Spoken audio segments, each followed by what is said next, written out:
Сәлеметсіздер балалар. Балалар, біз бүгін сендермен ұлттық ойындарды өткіземіз. Қан тартыс ойын. Кәне балалар, 4 бала бара керек.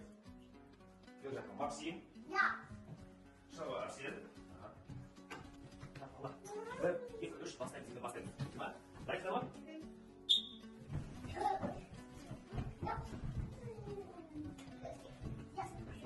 Жарайсыздар? Осы бізде ат үстінде қандай ойындарды білесіздер сіздер? Ат үстінде. Дұрыс. Қазақша ат болады, иә? Ал балалар ат жарысы. Бірақ ат үстінде ұлдар ғана шабады. Тағы бір ойын бар бізде, қыз қуу деген. Бәрін білесіздер? Иә. Ойын шарты ол қыз бен ұл ғана қатысады. Ойынның шарты бізде София шабады, Максим қуып жетіп құшақтап алады. Түсінікті ме? Яғни тоқтату керек. Кейін тоқтатқаннан кейін Максим сен бұрыласың, кейін қашасың. София қуып жетіп, артына қамшымен салу керек. Түсінікті ме? Дайынсыздар ма балалар? Бастаймыз. Максим, қуып жетіп өтсіз. Ай, жарайсың. Бұрыл енді. Қамшымен салу керексің. Қамшымен қайда сен? София. Қамшымен қайда? Қамшымен салу керексің артына. Жарайсыңдар. Келесі. Дайынсыздар ма балалар?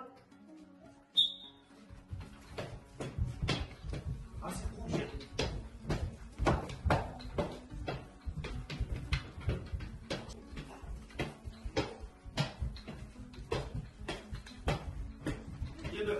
Еді, артынан қамшымен, артынан. Жарайсыңдар. Ай, жарайсың. Бол, еді, бұрып, ана қаш. Еді, қамшымен салады, қамшымен салады.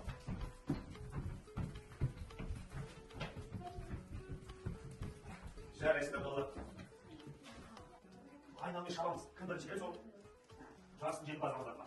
Дайынсыздар ма? Дайынсыздар ма балалар? Ал бастап. Осылайда тұрыңыз. Жарайсыңдар. Келесі бізде. Ал бастаймыз.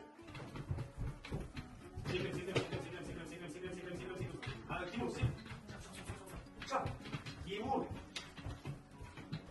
Шабамыз. Ал балалар, сендерге ұлттық ойын бар ма? Жарайсыздар. Келесі ұлттық ойындарымыз бізде наурыз мейрамында болады.